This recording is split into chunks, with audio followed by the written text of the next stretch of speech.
This episode of the Adventure Jogger is brought to you by Jimmy Warren, Revel Cotsford, Carolyn, and Ben the Animate Rockpile, and of course, all of our Patreon supporters. And of course, I'm talking to you as well, the listener.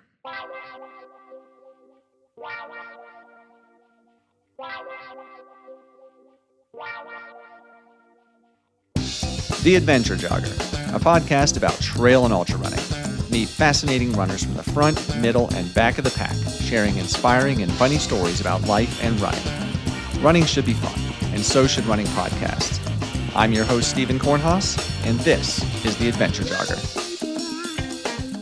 All right, well, my guest tonight is quite frankly, a beast of a man. If you saw him with his shirt off, you might second guess yourself.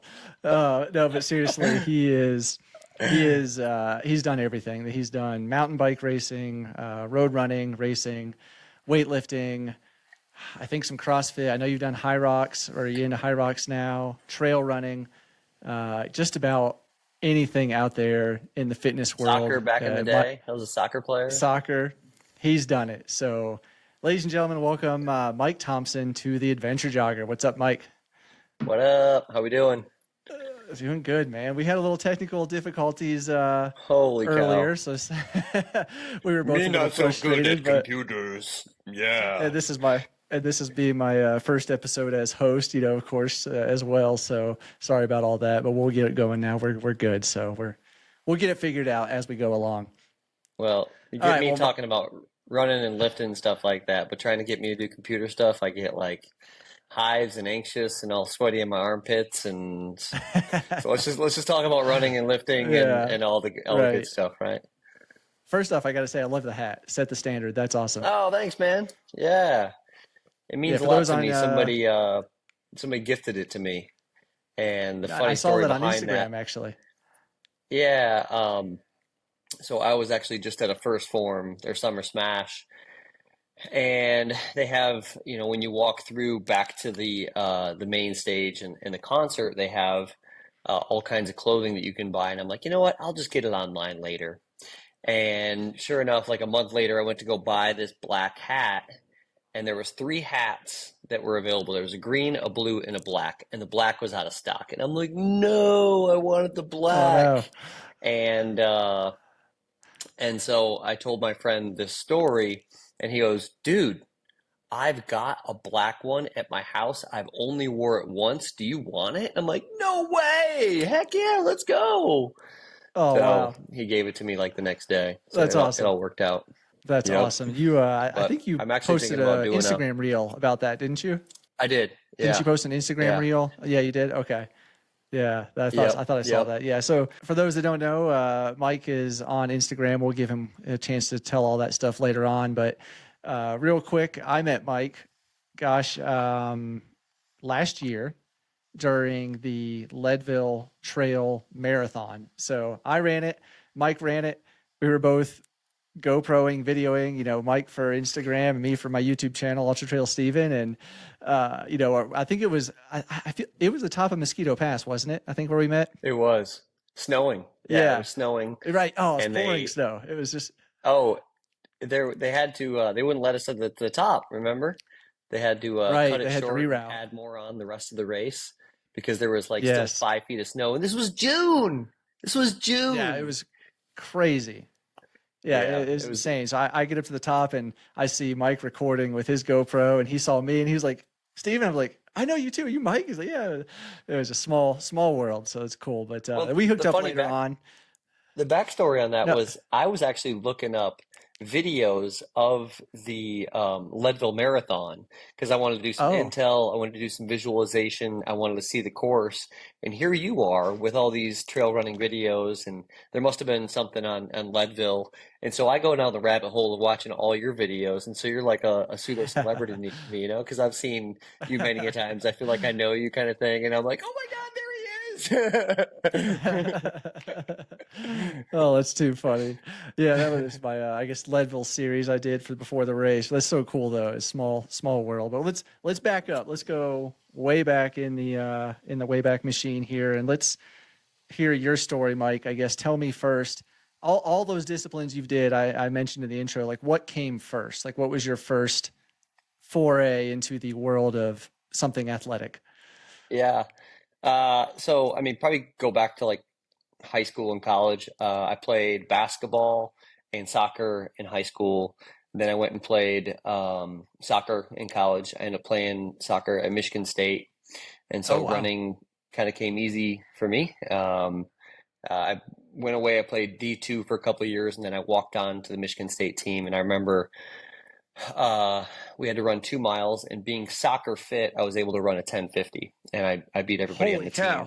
running a 10:50. Yeah, and that was not when I was running. That's just when I was like playing soccer, and I was a midfielder. And Wow. I always like to see or think what I could have done if I would have put all my eggs into the running basket. But I think because I didn't, it allows me to do maybe what I am now. So I've got this big melting pot of experiences, playing baseball until seventh grade, basketball until high school, and then soccer, and then hitting the weights the whole time gave me uh, a good experience in being savvy when, now I'm 42, being able to stay strong and still, run like I am. So coming out of college, I was dating a girl that was doing marathons, and I was like, I want to do that.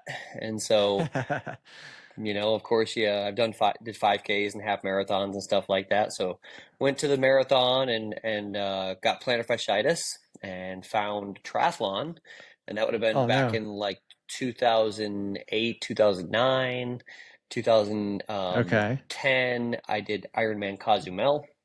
I did a Oh wow. 10:50 in my first Ironman.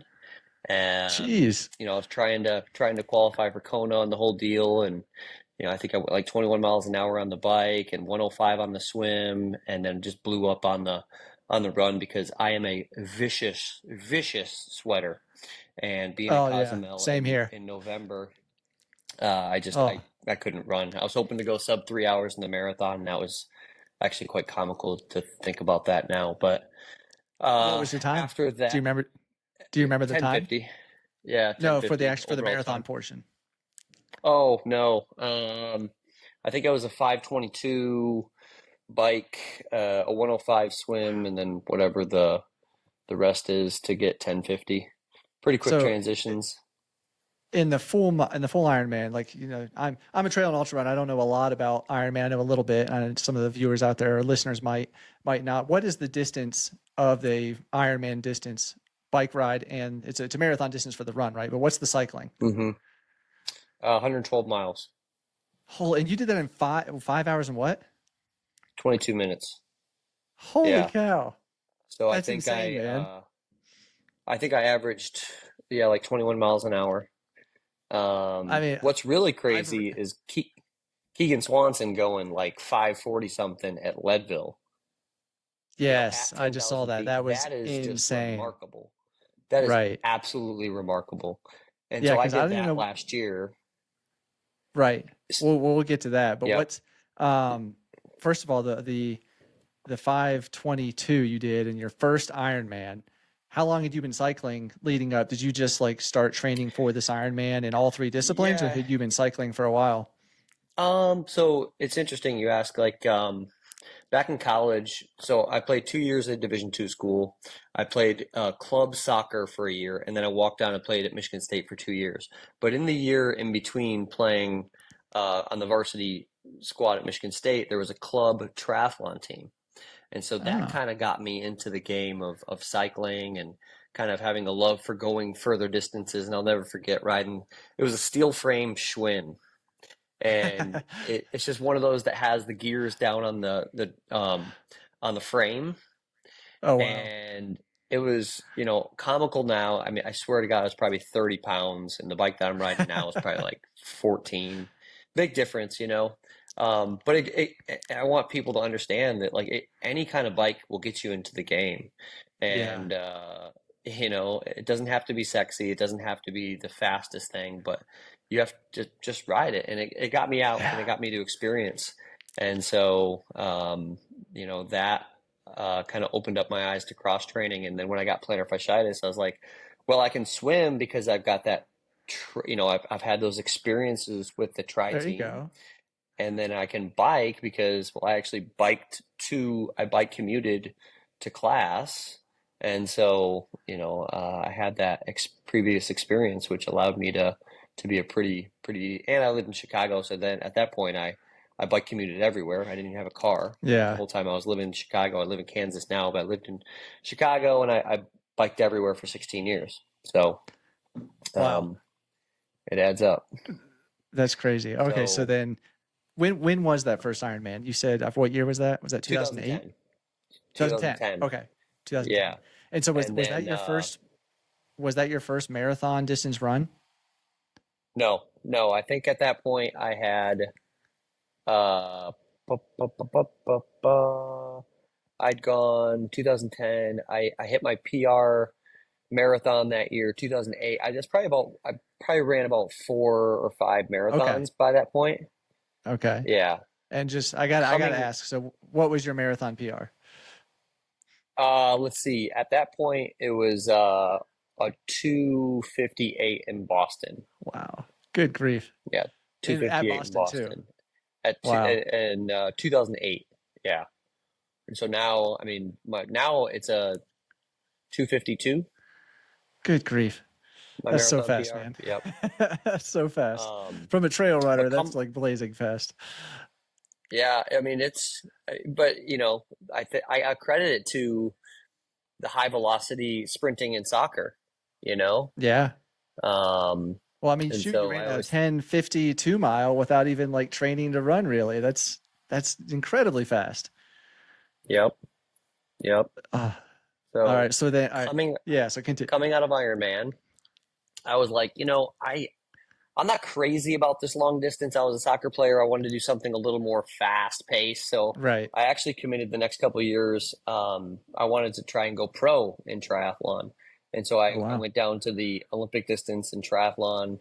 My now wife traveled with me. We ended up going to Memphis in May. We went to Cap Tex down in Austin. We did Chicago. And I was trying to essentially get a certain number of top feeds to get my pro card to be able to, Okay. if I uh, hit a certain number of like top threes or won a couple races, then you could get your pro card. Well, I wasn't the Oh, best wow. swimmer. Okay. I was like a 21-minute, 1,500 meter kind of guy, and in order to So go hold on. pro and actually compete, yeah, I'll just say, so hold on, break that down for a minute. Cause like 21 minutes for a 1,500-meter swim. Honestly, I have no clue what that means. Like what's I guess Olympic time. oh, What would that be versus, an average Joe jumping in the pool?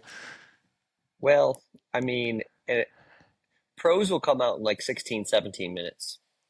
Oh, wow. I think like in a pool, like someone like Katie Ledecky would go like probably 14 minutes, Oh my you gosh. know? Okay. But if So somebody was to jump in I the think, pool, they probably wouldn't even be able to swim 1,500 meters in a row without, lots of right, training. yeah. So And I think 21 still seems really it, fast. it's not like I was slow. I think I was still swimming like 130s, and I don't remember exactly what it was, but I think it was still swimming 130s per 100, you know? So, Wow. but my strength came in the bike and the run, Okay. and I ended up making it. In 2011, I went to age group nationals in Vermont, in Lake Champlain, and qualified for the world championship. So in Vermont, I ended up biking 24.1 miles an hour for the 25 miles and getting off the Wow. bike and running sub 6 minute pace for the 10K. And so Oh that my was really gosh. kind of the pinnacle of my triathlon career. And we ended up going to New Zealand and competing in worlds. And that's actually the year that I proposed to my wife right before the race in New Zealand. Oh, cool. Awesome. And that next year I kind of took a little bit of a hiatus to triathlon. I kind of feel like I did what I needed to. Ran the Chicago Marathon. That's when I set my PR. So I always think that I set my PR in my marathon coming off a big block of volume on the triathlon. Right.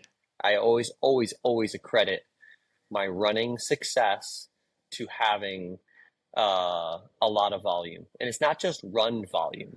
So 2011, 2012, I was setting my PRs in my 5K.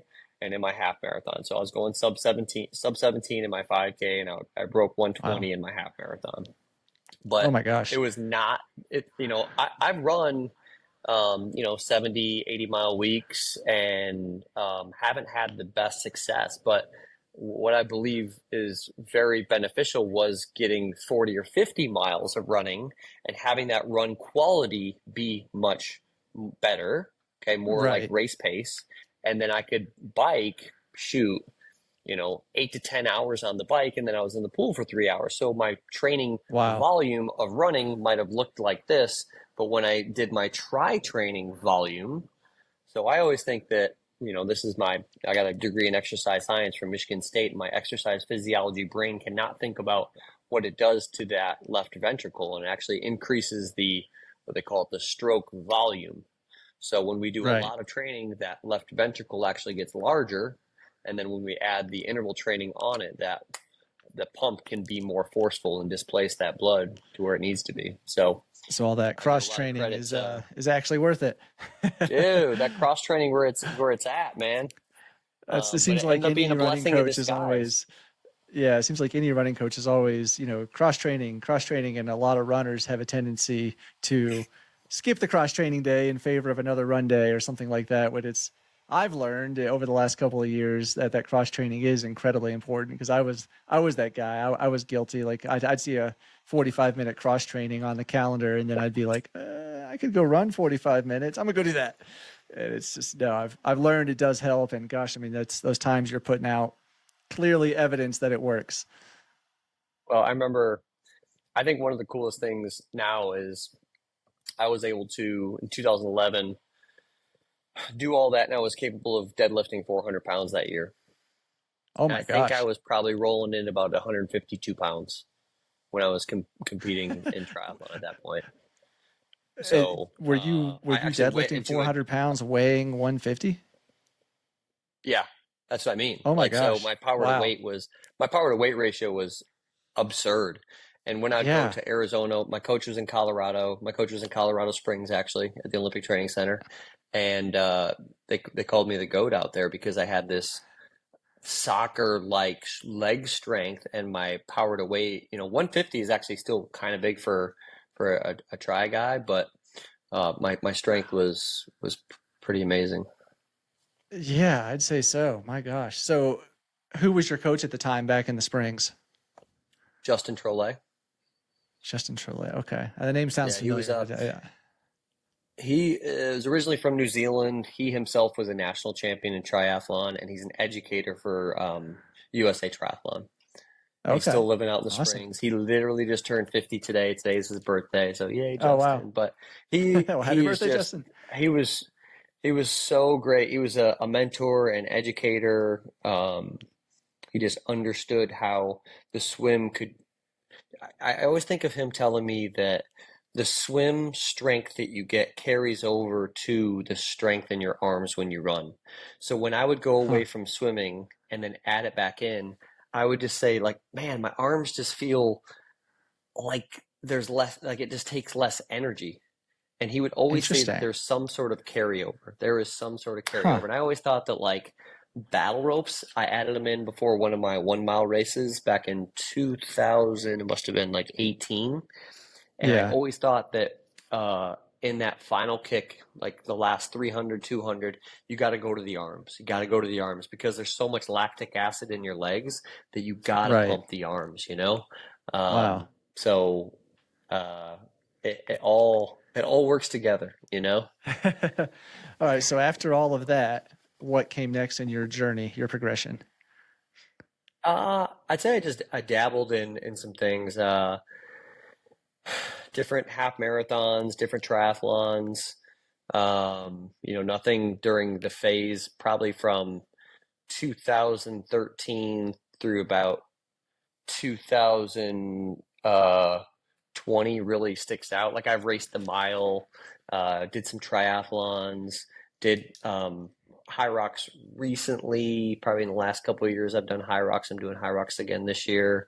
But 2015, I had twin boys, and so that Hmm. was part of what threw. It's kind of a blur. Let's be quite honest. Yeah. Absolutely. Um, So yeah, I went into full dad mode, and Yeah. twins, and they came early, so it was It's a yeah, hectic just time kind of for sure. trying to stay afloat, really, Yeah. trying not to have the stereotypical dad bod. There you go. Well, yeah, I'd say you have succeeded. So later on in life, I guess, when did you find trail running? I know you're not primarily a trail runner, but obviously you ran the Leadville Trail Marathon last year. So when did you Yep. first get into trail running? I would say, you know, I've always had these experiences. Like in college, I dabbled a little bit with mountain biking, a little bit of trail running, and depending on like where I'm at, I would always be like, I've got the ability to pop on a trail. So I would say Right. probably when I started to get more serious was when I moved here to Kansas.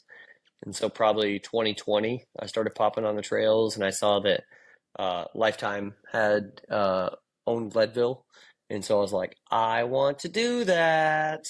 And so I got out and I did the Leadville Marathon, and just absolutely fell in love with the culture, fell in love. I was able to have Right. conversation with people where on a Yes. typical marathon, I am not having a conversation with people. I can hardly say one word. I'm usually pointing and like caveman grunting, like, you know what I mean? Yeah, yeah. Sucking But down a gel and I'm going on. inter Yeah. yeah. I mean, I'm interviewing people. I'm clowning. I'm asking where they're from. I got so much good content from the Leadville Marathon when I did it. People are willing to share. People are willing to give you tips. It's not as cutthroat. It doesn't feel like there's as much pressure. Yeah. Pressure with Strava, pressure with thinking that people are watching you like on the road, maybe Right. that's my own internal dialogue, feeling like people are watching me on the road. I feel like it's less when you're on the mountain bike and when you're on the trail because Well, what they don't know the terrain. Yeah, I'm curious. You said something there that I tend to agree with. I'm curious, what do you think causes that shift in dynamics from road running to trail running? Because that's something I've always found as well. Is road running is that's how I started. Road running is basically you're all about your splits, setting your PRs, and going as fast as you can. Basically, trail certainly has that with like your elite runners, but it seems like more of the general population of trail runners are not concerned with that. What do you think causes that shift in dynamic? Or, I mean, I know, like you said, the pressure from Strava, you want to have that, look good on social media, but I mean, that's there as well in the trail world. I don't know. Yeah, I think, I coach as well. I coach runners and Right. triathletes and people looking to get fit and drop body composition. I think a common dialogue I have with those trail runners is I give them grace, and a lot of it is based off perceived effort. So if I say go out and your perceived effort should be like a 6 or a 7 or at your easy pace or use your Right. breathing as a guide, it's not so much you need to hold between 7:15 and 7:45. It's you're given grace with more grace maybe than on the road, you know? Right. Um, Yeah. It's so definitely, maybe that's it. it's, yeah. And I think also there's a lot more variance in courses. Like you can run a trail marathon Right. and it could be flat or it could have 7,000 feet of elevation gain. You're not going to find that such variance in the road world. I mean, certainly there are more road marathons that have some elevation, but I remember when I ran the Knoxville Marathon in 2022, I think it was. That had like 1,400 feet of elevation gain for a marathon, and everybody was like, "Oh, that's so much elevation." And I'm like thinking, as a trail runner, that's nothing. That's like flat. No. But in Yeah. the road world, I guess it was more. And so it's just Yeah. so much variance in the trail and ultra world that you can't compare any courses at all. And I guess maybe that plays into that mindset of I'm just going to go out and do my Correct. best, whatever that may be, and have Right. fun. Yep. Yeah. I can see myself even later in life leaning into it a little bit more. Actually, this is kind of cool. I saw an episode of National Geographic. They took veterans with PTSD into the Arctic Circle, Oh and they wow. had these individuals. experience what they called awe moments, and they did blood work on them. They tested their cortisol levels. I think they put maybe like Whoop bands on them or fancy Hmm. Garmin's to test how much REM and deep sleep that they got. But their cortisol levels went down. They got better deep sleep. They got REM um, because they saw sunrises, because they were out in nature, you know? So that's got to play into it, man. There's just got to be a little more like Hakuna Matata, you know, like just chill out, you know? Yeah. It's just when you're People out always call in us the woods. crazy. Yeah, they call us Well, crazy, it's but hard to be maybe pissed we're when not.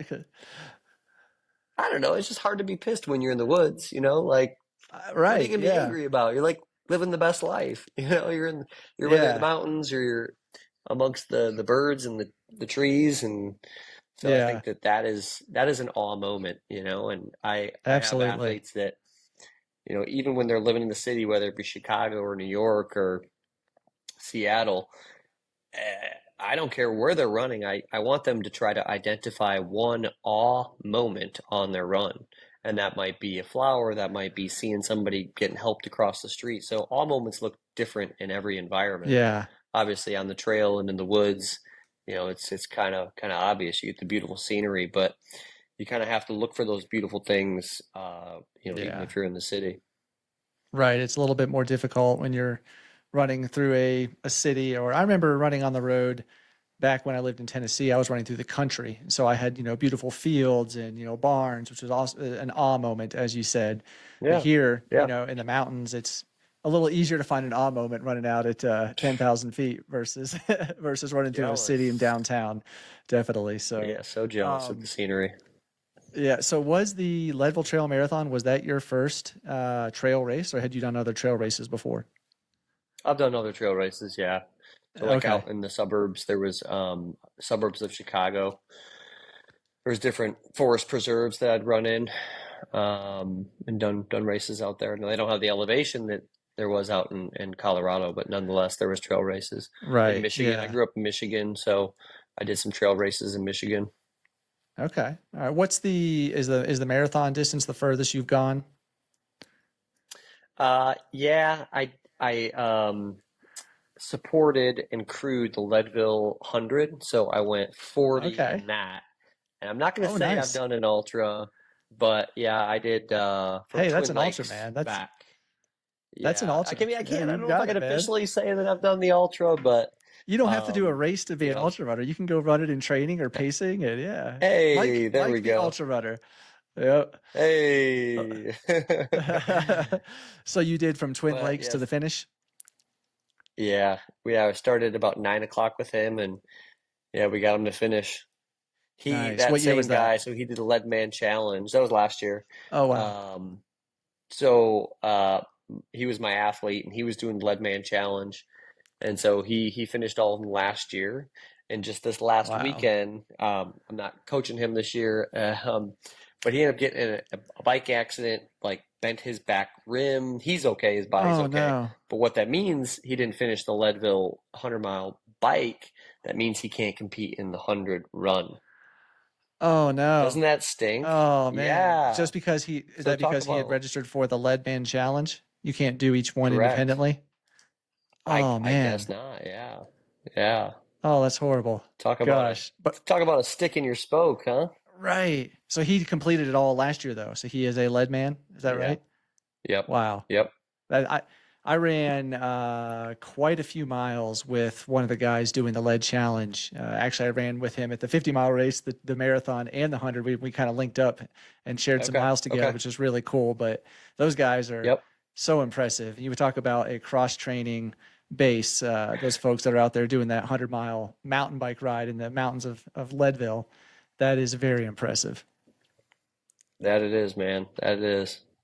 And so now I know you mentioned earlier you did that race. So was that last year you did the Leadville 100 mountain bike? I did. Yep. Yep. Okay. So 2023. 23. Okay. So I guess how did that go for you? What was the 23, the weather, you had good weather that year, right? It was okay. It's funny because, you know, 1 year later, we're like almost literally 1 year from that. Looking back on some of my videos, there was a point in the race where the temperature dropped 30 degrees and Oh I wow. couldn't feel my left hand. And so I couldn't shift my gear on my left side. Oh And gosh. so I had to reach over and switch the gears and come back to that hand. So luckily, the temperature dropped for me. I think I was about at mile 90, so I only had like 15 miles to go. But I chose not to bring my vest with me when I was leaving. What was it, Twin Lakes at that point? I forget where the main drop was coming off Columbine. Um, but yeah, it was terribly cold. And that's the thing about a day like that or an ultra. You have so many highs and lows. Yes. One moment you're like, "Oh my gosh, I'm feeling amazing." And the next moment, shoot, it could be the fifth mile in, you're like, "I feel like crap." And then mile 20, you're like, "Wee!" Like a little kid Yeah. just but you know, once again, the conversations on that course were just amazing. I was about at mile probably 102, and I was coming in with a guy who was probably 70 years old. Okay, I even said something. I got it on video. It's on my Instagram. The guy was from Utah, and I go, "Hey man, how young are you?" He goes, 70 years old. I go, "Brother, you are my Wow. motivation." So he's coming in with me. Seriously. I think I finished in like 10:50, which I got a buckle. I didn't get the big buckle, but I got, the small buckle. Um, the guy is just That's motivation, impressive. If Wow. you don't Seriously. stop, you can keep it up, Yeah, and I I've think heard that that from a lot of people, a lot of like elderly people that are like still going. They're like, just don't stop. Because then there's other people like, oh, I stopped doing this, and then my bones started giving out, my knees started. It's like you just got to keep being active. Motion is lotion, is the saying. true that. Absolutely. Yeah. So what you said you got the small buckle, so I'm curious, what is the time for the big buckle? Because I know the race, the foot race, the big buckle is under 25 hours, and then under 30 Yeah. hours you get the small buckle. So what is it for the mountain bike ride? I think it's under 9. I think Oh it's under wow. 9 is the big buckle. So I missed it by quite a bit. So I did I a just can't 10:50. I can't believe people do bike rides that fast. Like you You said, the know, guy this year, 5 hours and change. I mean, that's just in yeah, I can't comprehend that. I mean, I did all my training in Kansas. I got on the trail once, Steven. I got on a bike trail doing the mountain biking once. And so my Wow. skills were very poor. I was very strong. I ended up getting my FTP up above 300 when I was going Wow. into Leadville. And I had done, I think, probably 4 or 5 100-mile bike rides. So it's not like I was, not going in with some good, Right. strong legs. And I was actually biking into work a good 3 days per week, and it was 18 miles into work and 18 miles home, and Oh that wow. was that was through the summer in Kansas. So June, July, August and it was hot, and they say that the heat is the poor man's altitude training. So being a flatlander in Kansas, it's semi-hilly. It's not like what people would think about like the Right. cornfields, out west when you get closer to Colorado. It is a little bit hilly. There's some change in grade. Yeah. But I do contribute having some strong legs to just being consistent on the bike. And that's if you're a Yeah. trail runner, the consistency matters. Like even if Yes. we talked about me adding the swimming and the biking and the running. Now my running frequency was still high. I was still running 5 times a week, but I Right. wasn't doing 8, 9, 10 miles. I might have done 3 miles or 2.5 miles off the bike. But, I remember my coach putting in like one of his infamous 10 minutes at race pace, 2-minute jog, 3 times 5 minutes at race pace, Oh you wow. know, and That's a and a heck of a lot of them were workout. just based off, yeah, and race pace was like 10K pace off the bike. So, but I do Gosh. love when he was writing tri training, he would put everything based off time. I thought that was Okay. really cool. And so I started looking Yeah. at my training volume in minutes. And so, thinking about being on the trail, you could go out for an hour 45, 2 hours, come back 2 hours, and you're done in 4 hours. rather than Right. trying to hurry up, to get the distance in. I thought Absolutely. that the Yeah. time was very important. Definitely. I agree. I mean, we talked about the varied terrain of trail. I mean, you can tell someone to go do a 4 hour long run and, depending on their pace, that could be a 25-mile run with, pretty Ooh, flat, yeah. or that could have 8,000 feet of elevation gain and maybe they did 15 miles. It's like there's so Yep. much difference on the trail that I train by time. That's what I do as well. And I think as a Yep. trail runner, it just makes the most sense. Yep. Yeah, Yeah, absolutely. definitely. So when Um, I know you, I'm sorry, no, go ahead. I was gonna say, let's see, that was last year, in August, and then I flipped the switch Right. and Yep. did the Chicago Marathon, and then Okay. I flipped the switch and did High Rocks. And so like there's always it's so crazy. Um, the turnaround that I had last year, I think in June I raced the mile and I ran almost a PR. I ran a 4:48. And then after Oh that, my I gosh. trained up I trained up for the Leadville Marathon. Then after that, I started training for the Leadville 100-mile bike race. So basically, I started training for Leadville in late June, early Yeah. July. So I didn't have very many.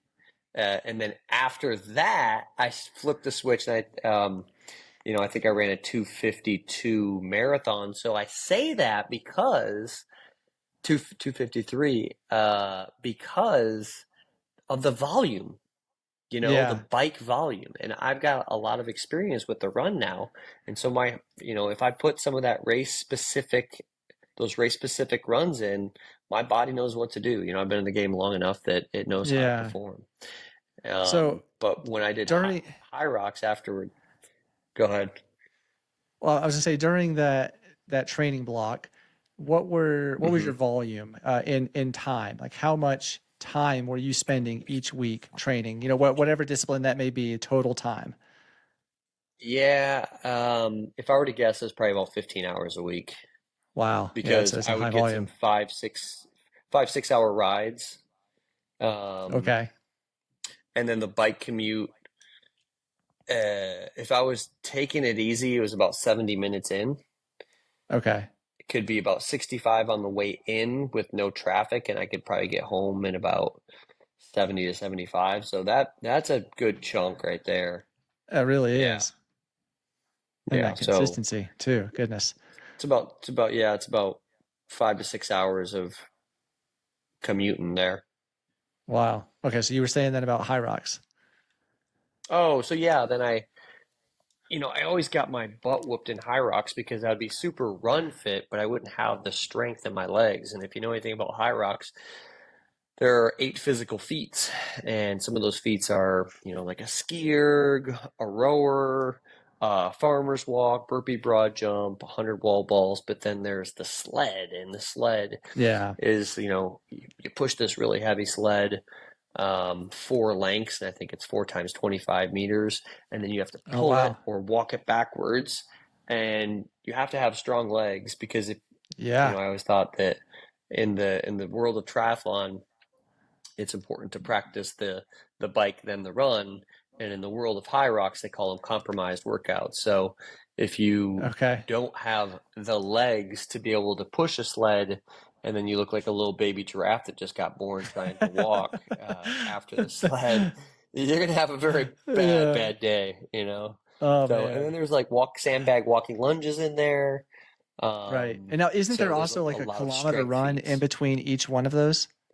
Yes, there's 8K of running. There's 8 1 kilometer runs. So, Okay. So it's and a then good the mix of the everything. Like it's a all around overall fitness competition basically. Because like I've not really heard a lot about high rocks until maybe last year. I started hearing some about hmm it. And from an outsider's perspective, it looks like very similar to CrossFit. And I don't know, is high rocks just like somebody trying to rebrand CrossFit? Because a lot of people were like saying CrossFitters were like douchebags, excuse the with language, to all my Yeah, CrossFitters out there. You're not, but there it's was all a good. stereotype. Yeah, I think the way I would describe it is there's less skill involved. Oh, interesting. So, Okay. with CrossFit, there's, gymnastics movements like handstand walks and snatching a barbell Yeah. is one of the most complex movements you can do in the gym. Oh, wow. And so there's snatching, there's single arm dumbbell snatching, there's, toe to bar, there's kipping pull-ups, and that takes great amounts of skill. And I've Okay. done recently a couple of CrossFit competitions and double unders. Like, man, you look at it, you're like, oh, I can do that. And then you get to go and you're like, oh my God, I can do two of them in a row. Like, I'm terrible at this. And it just Yeah. takes time in the game. But to push a sled, I have a 70-year-old woman that I train push a sled. So it takes zero Okay. skill. I have my kids that are 9 push a sled. So the Okay. learning curve is so low that anybody can do it, or the Interesting. barrier to entry is very low. So, Okay. um, you know, um, in the world of triathlon, my coach used to say, if you're a good swimmer and runner, they could make you into a great biker if you've got the cardiovascular fitness as well as the leg strength. But the Right. swimming, if you don't come in with good swim skills and a good run base, you could never be like an Olympian. Like you have got to go Oh, through wow. the, elementary, middle school, be a decent high school swimmer, and having probably run like track and cross country or played like soccer in order to reach that level. Wow. But in the Yeah, world so of much. high rocks, I love it because the barrier to entry is low. So Right. I think that you're going to see a lot more people doing it because of that. What about people with hip replacements? Hey, well, if you can, the problem there would be the run. The problem there would be the run, Yeah. or the Yeah. depth in the wall balls. Because the depth in the wall balls, you got to get your hips to knee height, and that Oh, could that could okay. that could be an issue initially. Okay. Because Interesting. yeah, Yeah, that's what I've thought too. I've seen that. So, okay. And I know yep, earlier you mentioned that you're also a coach, a strength coach, running coach. Do you also coach cycling as well, or is it just strength and running? I do. Yeah, um I've had phases where I've coached a lot of triathletes. I've had phases where I've done a lot of like fat loss for clients. I've had Okay. phases. It's funny, like people tend to come in like big herds of runners. Right now, I'm actually coaching 13 high rocks athletes. Oh, wow. Um, yeah, I've got a large number of people going down to Dallas in November, and probably have 3 or 4 people. I have 13 people going to Dallas, and I think I have like 5 people that are going to Chicago. Some And of then them are you doing both. also, okay. And you also you work at Lifetime Gym as well, right? And now Yep, yep, are you a trainer for Lifetime, or is that just part of your correct. coaching business? Yep. Yeah, I do personal training at Lifetime. I actually wrote the Chicago half marathon program. So Oh, cool. I'm going up there and gonna do some social media stuff for them. I'm gonna do some question and answer at the expo. Um, I'm gonna be doing some stuff on the Lifetime app describing because I wrote a 12-week half marathon program, and so they want me to get in the app and explain every single week. For Oh, example, okay. hey, you've got 5 runs this week. The easy runs are going to stay. You know what to do with the easy run. Make sure you're using Right. your breath. Yeah. Make sure you're using your perceived effort, or if you've time trialed your 5K, extrapolate your 5K paces. But we've got this speed workout and this tempo workout. Understand that if you're going to do it on the treadmill, I want you to do it and try to achieve it by doing this. If you're going to do it outside, this is how you would do the workout. If you have Yeah. access to a Okay. track, this is how you do the workout. Now, the tempo run, this is what you should be thinking about. It's very race specific. So they want me to get on and actually verbalize how people should best execute these workouts. That's So great. there's a So lot of cool things I'm doing. is it like a couch to half marathon kind of plan or beginner There's to half marathon? there's two. Yeah, there's a beginner and then there's a more advanced. Okay. Because having some sort of like very detailed explanation like that, I mean, I could see that being hugely beneficial for a new runner specifically. Even an old Yes, runner, or not old, but a somebody who's been running for a long time, I think could benefit from the specifics in those workouts specifically. correct. Yeah, I think that I take for granted that I know what uh, for example, if a workout is written a particular way and you roll into a certain situation and that situation changes, whether it be, hey, I thought I was going to do this on the track is closed, I need to take it to the path. How do I Right. maneuver? If it's 12 times 400 and I was supposed to do them on the track, I think that my brain says, you're going to run from this tree to that park bench. You're going to rest at that park bench. Then you're going to run back to the original tree rather than running 6 400s out and not Oh knowing yeah. what the end is. And so Yeah, that's that's the great. best way to strategize a track workout that is going to be done on the path. Or if you're in a Okay. neighborhood, maybe you're running around the block rather than running around a track. And maybe it's 300 meters instead of, or sorry, yeah, maybe it's like 350 or 450 instead of Right, sure. 400. Who cares? You know what I Yeah. mean? At least it's It's not going to consistent. break the At least workout. it's consistent. Yeah. And so maybe, Yeah. if your coach wrote that you're supposed to do them in 130, we'll understand that that's a 6 minute pace. And so if you're either doing 350 or 450, just know that you need to lock in the pace. That's what's really most Right. important. So what So, was your I was gonna say, what was your motivation to become a coach? Was it your coach back in the day, Justin, or what kind of led you down that path to do all the training involved in becoming a coach? man, yeah, uh, it was probably happened in college. I sat in with my college girlfriend at U of M. She was studying kinesiology. She was going to be a physical therapist. And I sat Okay. in on that exercise phys class, and I'm like, oh my gosh, I found out what I wanted to do. And I actually thought I was going to be a physical therapist, got all the way down to my internships, shadowed a physical therapist, and I was like, nah, this is way too Oh slow. wow.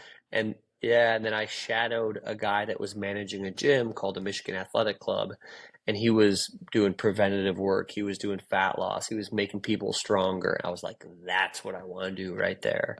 And Right. so I knew I wanted to become a personal trainer. So graduated from Michigan State, immediately went to Chicago and started doing personal training. And seeing the impact that this man had on changing people's lives is forever what kind of hits my heart. And he would do it was called the food target. And so he would do these big auditorium seating lectures, and Okay. people would come up crying and hugging him because they were just like they were transformed, quite literally Oh transformed. wow. And they were living, when they were eating the way they were dying and not living the life that they should be. And I was like, dude, I want what that guy's got. It And changed so, people's lives. Yeah. yeah. And so that's why I think I'm so vocal on social media, and I want to give, I want to give, I want to give, because the more I give, the more it comes back. So that's why I appreciate getting Yeah. on platforms like this to be able to tell my story and what I'm doing and where it's coming from. Yeah, well, I mean, shoot, I'll pimp you out here for a minute too. I mean, I was looking for a strength coach as a runner. I had a running coach. They had small strength stuff that they did, maybe like a 15-minute session, nothing. I was generally body weight, very, very, very light. But I knew that I was, getting older, and I needed more strength in my trunk, my glutes, my hips, my hamstrings. I needed more strength there. And so I started looking for a coach, and I found your social media, all the stuff you're putting out. And I was like, this dude seems pretty legit. And so I reached out to Mike, and we worked together for probably 7 8 months. And I just posted very recently a before and after kind of picture from when I was wearing the exact same shirt in the picture. And I didn't realize, and my wife said the same thing. She's like, she didn't realize how skinny and scrawny I was. Like, I'm wearing the shirt and it was like just so big on me. I looked unhealthy, to be honest. Like, I did not look like a healthy individual, even though I was running 50, 60 miles a week. I was skinny. And then this picture now, I mean, I was wearing that same shirt. It was tight. It was my arms, my shoulders, my chest. My face looks better, looks more fit from working with you, and just the benefits and gaining this strength. Unfortunately, I did not due to training with Mike, but I have hip dysplasia apparently. I found that out after some MRIs and torn labrum. So I've got to have a hip surgery. So I'm not running anymore. But I know especially after having a hip replacement coming up, that strength training is going to be crucial. Like I have to continue strength training in order to do what I want to do. And so I want to thank you for helping me personally. I know you've helped tons of people out there, but you've helped me tremendously. And I just want to thank you for that. And yeah, you've helped me look a little better in the buddy. shirts. You do look good, man. Yeah. Thank you, Steven. The nice thing is whenever I wrote man. the program, I knew you would do it. You were very compliant, educated individual. And what I think it's important for people to understand is, you don't have this you have a beautiful world that you live in, but you don't have access to a gym every single day. But I wrote you're at home as well as in the gym, right? So you didn't have access to the gym 5 days a week. You only had access to the gym maybe one or two, and then you had access to your home gym all the other time. So I think it's important that the coach meet you at where you're at, and that the home gym can be good for a while. But then after a while, you got to get some weight. Yeah. You had stuff at home, you had barbells and stuff like that. But you gotta get some load. Yeah. Then I did end up getting a full gym. Yeah, I did end up getting a full gym membership a little while ago too. So I had the access of going there and the heavier weights now that I'm lifting. And I mean, I benched, 210 pounds. That was that's not crazy, man. But for me, like I haven't benched. I think the most I ever bench press, it was back in 2005 or 6. I would have been in my 20s, and I think I benched, it was either 225 or 245 once, but probably 225.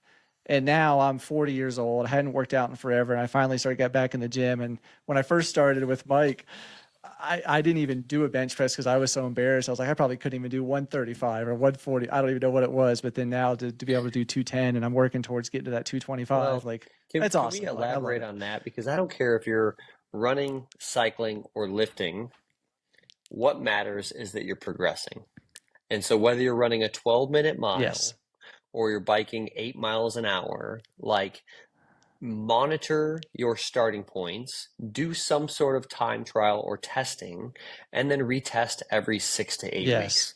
And that's what I'm so passionate about, is saying, who cares where you're at? What matters is that you're continuing to get the ball rolling, because that ball will build momentum like a big old snowball. And then that momentum just builds. And then you look back 6 to 8 weeks later, you're like, shit, look at me in t-shirts now, or look what I can bench, or look how much faster. Right. Yeah. So don't think about absolutely the day to day. Going back to my coach, Justin Trollet, who would coach Olympians, he would sit them down and say, this is where you're at now. This is where I want you in 4 years. And they'd work back. And people don't talk about training programs in 4-year blocks.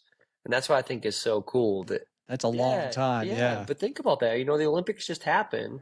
And when people are trying to be in the game or do a 6-week program, and they're like, oh man, I'm so burnt out. You got to find something that is sustainable, if you're going to. It's that long progress and consistency. I always say for running, that people are in a different stage of their running journey. And you cannot compare yourself to people on Strava. You can't compare yourself to even your best friend, because you're different. It's like you said, pick for running, I created a fitness loop here in Colorado because I wanted to see how I was acclimating and how I was progressing in my training here in Colorado. And so I went out and ran. It was like an 8-mile loop, had about 2,500 feet of elevation gain, and it was a good route. And when I first did it, I was, at this amount. And then 6 months later, I ran it again. I blew my time out of the water. And it's just you compare yourself to yourself and your progression. Don't worry about what other people are doing, especially people on Strava, because they're, they might only post their good workouts or their good runs. You don't know what every day is. But yeah, you got to compare yourself to yourself, and your own personal growth I think that is key for not just for our mental health, for our happiness, comparing yourself to yourself and seeing that progression. That's what I love about weightlifting, running, or cycling. You can see that quantitative progression in yourself. To put one more thing on that, layer on that, now that you're 40, I'm 42, it's hard to not compare ourselves to the previous younger versions of ourselves. And so it's Yes. almost like Yes. every season we have to say, this is where I'm at now, and I'm going to continue progressing from where I'm at now, rather than it's That's hard for so me, true. when I was 28 and had all the time in the world, no kids, wasn't married, I could do random 50, Yep. 60 mile bike rides at 11 o'clock on a Wednesday, and so I can't do that anymore, and I think that I have to get more Right. clever with my sleep, with my nutrition, and with my lifting and my running and biking and my cross training, so Recovery. Yeah. but the nutrition and Yeah. sleep have been a marquee part of my uh, continued success. So, Yeah, I think as we get older, I think recovery is so much more important, and a big part of that being sleep, like you said, is so important to get a good night's sleep. Let your body adapt and absorb to that training you did, that hard yep. workout you did, and that's yeah. As we get older, Are we just got to you make it a are priority are to do you the sleep recovery. tracking somehow? I am. I've got the Apple Watch on There you right go. now, and then it's charging, but I've got one of the fitness Oh, rings cool. as well that I use to track Like my an sleep aura as well. So or yeah, I usually get about no, I have the Ultra Human Ring okay. Air, and then another ring that I'm testing for a Ooh, brand okay. as well. But no, yeah, I think I get like right now I'm getting around 8.5 hours of Jeez. sleep per night, which is pretty good, pretty good. Dang, So good, yeah. Heck yeah. yeah, yeah, definitely. Well, I want to ask you, since you're a coach of all trades, basically, you do everything. I know we've talked, and I know, but for the viewers out there, the listeners out there, what is like if there was one strength training exercise that you could have a runner do? I know what you're going to say. I know what you're going to say, but tell me what's one strength exercise and why should that runner do it? Yeah, yeah, you probably do know what I'm gonna say. It's the split squat. Yeah. Yep, absolutely. And the why, um, I wish I would have known this when if only we knew this back in the day. Um, it just creates balance, one. So it's the Bulgarian split squat. It's when your back foot is up on a bench Yes. and or box, and you take your back knee down to the ground. So you get a stretch in that back hip flexor. One, you get a stretch. Two, Hmm. running is what we call a bunch of reciprocal inhibitions. So when the front side is turning on, the back side is turning off, almost like a light switch. And the better we get at that, the less Okay. energy it takes. But if, when you do the split squat, it can also promote mobility.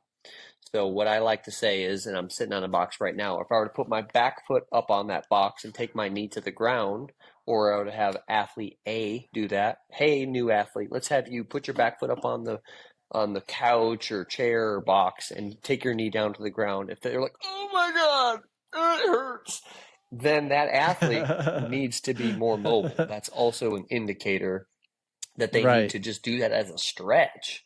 And they probably will not need to add load initially.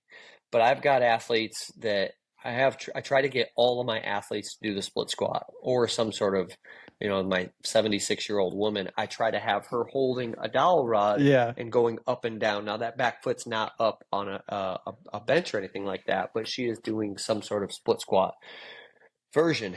The other benefit is like your right and left foot. If there is too much of a difference in strength, for example, if the right leg is far more strong than the left, it's almost like having your car tire being overly pumped up and this one being deflated. That car is going to drive off the Right. road. Yep. Now, both those tires, if flat, can still be driven and driven straight. That is you just not running faster. Or if they're both pumped up, you're going to run faster. But if one is off, and Garmin, I wear the Run Dynamic chest strap, and it'll give you your right and left Okay. balance. And if it's more than 2% Right. Yep. off, for example, 48-52, there's a great risk of injury. Now, what happens is Oh, wait, wow. that if your bearing more load on the left side, 52%. Don't call, and that one is probably going to be the one that gets injured, okay, because it's bearing more load. Now, understand that this is not the bad guy. The bad guy is this one over here because it's not bearing the load. It's compensating off from that because there's a weakness over here. So this guy's taking the Okay. beating, okay, ouch, ouch, ouch, whether it be the IT band, the shin splints or something like that, patellar tendonitis, okay, Right. something up in the hip, but it's because, whatever it Piriformis, may yeah. be, but it's because it's bearing less load because this guy is not pulling its weight. So that's why I like the split squat. And I have an imbalance. I have my right side is not as strong, and I don't know if I got a bunion in my right side, and so I don't know if that's because of the bunion or what. But I always, this is another important tip. I always start when I do my split squats with the weaker side. So whether it be you're doing Interesting. overhead single arm shoulder press, and you can't quite get as many Yeah. with the left. You do the left side first, and let's say you get 8 with like 15 pounds, 20 pounds. Well, then you don't go to this side. You do like 10. You do what the weak side does. Okay, so you do this side Okay. first because you have the most energy. Okay, you come rested and ready to roll, and then you do the second side immediately after. Okay, and this side only matches that side. Okay, so you're not building that other side that's already Yeah, stronger, you're not making it even correct. You're not stronger. making that difference that much more. Interesting. That makes That's a lot of sense. That's why I 'Cause like the split I squat. definitely have an imbalance in the gym. Well, Yeah. and while we're talking about some of my philosophies, if this is where we're at early in the season and this is our race, I like to do a lot of unilateral exercises early in the season to plug the holes of the boat, right? To fill in the gaps, to improve that Okay. structural balance. And we're generally doing higher reps. Right. And then as we get closer to the race, we do less reps, more big compound movements like barbell work, pull-ups, dips, okay? And so we're also generally not as sore when we start doing those more strength-based physical feats. When we're doing like 10 to 12 reps or 8 reps, there's a lot of time under tension, there's a lot of tearing of the muscle, okay? And that's when, fine, early in the season, you're 16 weeks away from the race, be a little sore. Your run's going to suffer the next day, that's fine. Yeah. But as you get close to competition, that's when you start doing more of the strength and more neurologically taxing strength movements. Okay? So it's not not as much muscular strength, it's some neural strength. And there's a great quote that says strength is never a weakness. So understand that early on it could be more, you could be doing a little bit more hypertrophy work. Over here you're doing more neural strength. Okay? And that does not necessarily equate to being adding more hypertrophy. Okay? So Right. Yeah. Well, I remember when we first started training together, you gave me like 4 weeks of what I would call are kind of like introductory movements or exercises. And I'm thinking, oh, this seems like it's easy, but yeah. And I text you too. I was like, yeah.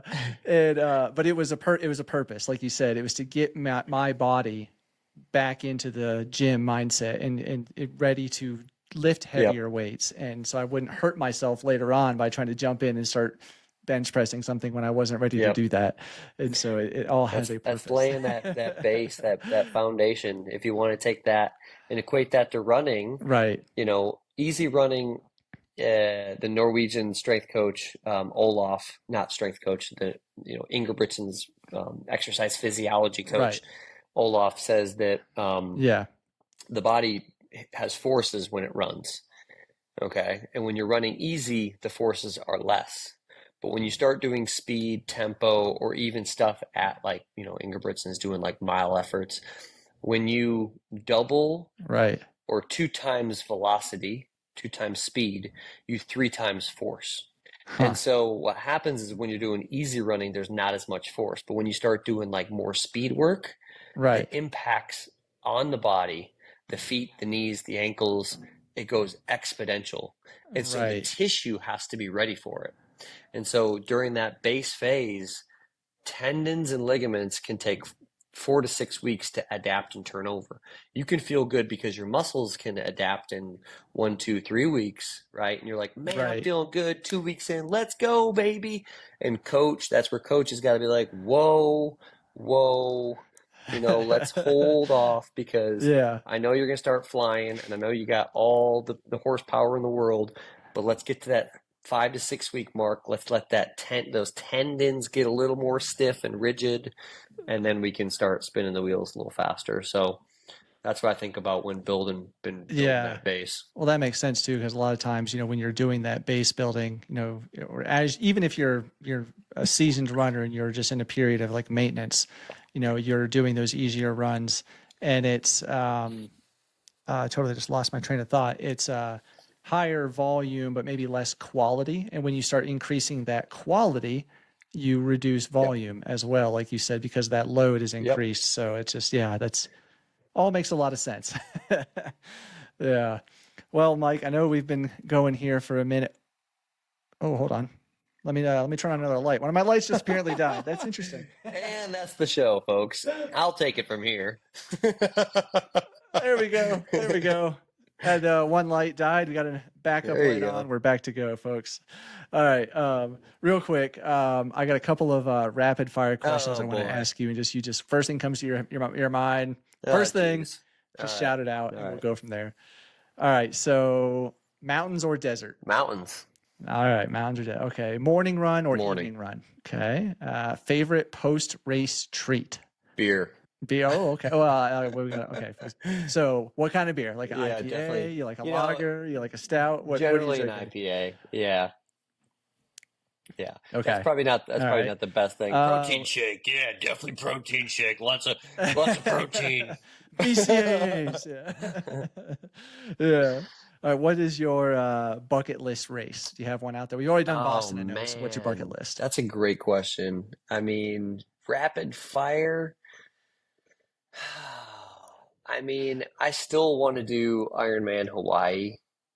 I still think, I've done one Kona. Yeah. Ironman, something I don't I got something I need to do in the Ironman world. Like I want to Okay. flex my theoretical like let's go. Let me show you what I can do in the Yeah. Ironman. I got some unfinished business that I'd like to do there. And I Yeah. think it's just one of the most beautiful places in the world. So Ironman Hawaii. Yeah. Definitely. I'd like to go there too. All right. So, music or no music while running? Depends on the type of run. Uh, if it's an easy run, I'm usually listening to podcasts or just, hanging out, listening to my thoughts. But if any kind of speed or Okay. tempo, I need some bangers. Okay. All right. What's your favorite season to run in? Probably fall because I've come off some generally good training in the summer, and then the legs just feel silky smooth. And as the temperatures cool off in the Midwest, it's like, Oh, dang, I'm yeah. getting like 15 to 20 seconds faster with the Yep. same heart rate. So, uh, generally the Right. fall. Okay. All right. Well, what last one? What is your favorite recovery item or tool? The foam roller. Yeah. I I do Foam roller. like Theraguns. I like the concept of them or hypervolts, but I always tell my athletes that when you actually get on a foam roller and know what you're doing, because there are a lot of people that have no idea how to foam roll, Yeah, you can definitely. do a lot of really good self-healing, whether it be mashing, pinning and Yep. rotating. For example, like last night I was before bed.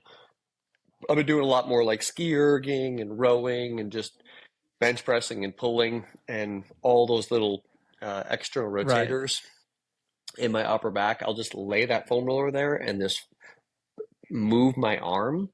So I'm getting some really good relief Okay. there. Well, then, Mike, tell everybody where they can find you. Obviously, he's a strength coach, which I can fully attest to. He's an awesome strength coach, but he also does running, cycling, all sorts of things out there. So, Mike, where can people find Yeah, you? really, Instagram would be the best place to find me. So my handle is Fast and Fit Mike, and I like putting up kind of all things run, strength, and I've been putting like some visualization things up there and some training tips, and I've been putting like a track workout a week. I lead a Thursday morning track workout, and I've been dropping what that workout is. And it's one of those things, like I said, Oh, I nice. I, I want to just give. And at first I was like, no, I want people to come to my track workouts to get the workout. But I mean, let me just give it to everybody and let the people go, Yeah. use that. So that's what's up on my Instagram, and that's Yeah. how you can find me. And I'll say too, don't let distance, hinder you from maybe hiring a coach, like Mike, because I'm in Colorado, he's in Mm, Kansas. I know those states butt up, but there's a lot of distance in between yeah, I there. got. And Mike and we met virtually. He did my interview virtually and found out my goals and built the plan for me. So yeah, if you are somewhere else in the country, don't be worried about reaching out to Got a Mike. couple people out of the country too. So yeah, and both Oh, sides of nice. the country. You got quite a few in New York and Chicago, Okay. Minnesota, Colorado, California, Texas, Kansas. Yeah, all Yeah, over. got them all Okay. over. All time All the zones. zip codes. Yeah. Yeah. Yep. Well, are you going to be at Leadville at all this year? The Nope. running race, the Nope. 100? Not this year. Nope. Can't swing it this Okay. year. What's next for you then? Let's see What's next race wise for you? I will probably do a 10K in September, then October. I got Chicago Marathon this year. I think Okay. it'll be my like seventh Chicago Marathon. Oh, Yeah, wow. yeah. And then after that, it's High Rocks Chicago, and then High Rocks Dallas. So I'm doing Chicago. My goal will be Okay. to go sub 3. The big emphasis is really High Rocks though. So I'm trying to get strong. I'm trying to get my Okay. 5K speed down. I want to be able to roll into High Rocks running a sub 17-minute 5K and being able to deadlift 400 pounds Okay. again. So let's That's go. crazy. Let's get Well, that get that soccer maybe you'll booty run back. into Nick Bear. I know. Yeah. Oh yeah, he'll be in Dallas. Right. There you go. Maybe you'll run into Nick Bear. I've seen he's been, yeah, exactly. Well, I'm rooting for you. I think you Well, got I him. gotta Dallas. I'm gonna do doubles. Chicago, I'm gonna do Okay. singles. Yeah, so those are back-to-back weekends, and I didn't feel like I could mentally get fired Oh, up wow. for Dallas doing singles again. So I ended up. I have a stud doubles partner that his name's Kyle Okay. Gillette. He's a local guy, and we actually tomorrow morning have a cross training session. Here, I'll leave you with this. It's 75 minutes. There you Okay. go. It's row for 4 minutes, assault bike 4 minutes, ski erg 4 minutes, stair stepper 4 minutes, and then we take wall balls, burpees, and sled, and we do them in short little durations. So it's like 15 burpees, 15 wall balls, and a sled push down and Huh. back within that 4 minutes. I think we're probably gonna have like 6 to 8 people So is that, doing that workout. And basically it's a zone 2, low zone 3 style workout where we're just trying to get some volume. oh, So we're not kicking ass. We're oh, not like interesting. I'm having conversation next to the person on the rower. So Yeah, I would have thought that would have been high intensity with like short like that. I would have figured high well, they're intensity. four Wow. minute efforts. So what it is, we're just drizzling in some some feel on each of those pieces. So I Okay. have 2 workouts in the week where we're doing Interesting. some sort of high rocks like events.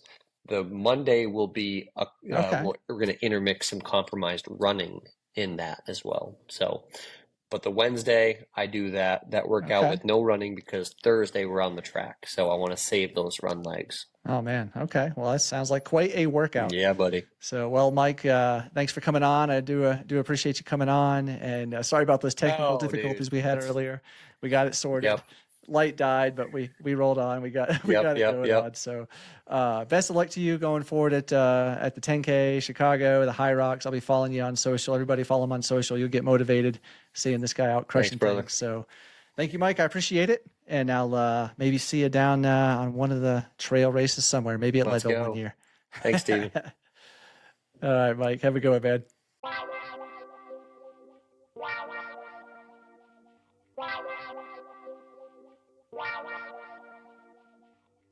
If you enjoyed this episode of The Adventure Jogger, please consider joining our Patreon and be sure to follow us on Instagram, YouTube, Facebook, and TikTok for more content like this. Without your continued support, we would not be able to produce this type of content. So thank you so much to everyone that has listened, followed along, subscribed, liked, commented, you name it, donated on Patreon. Thank you.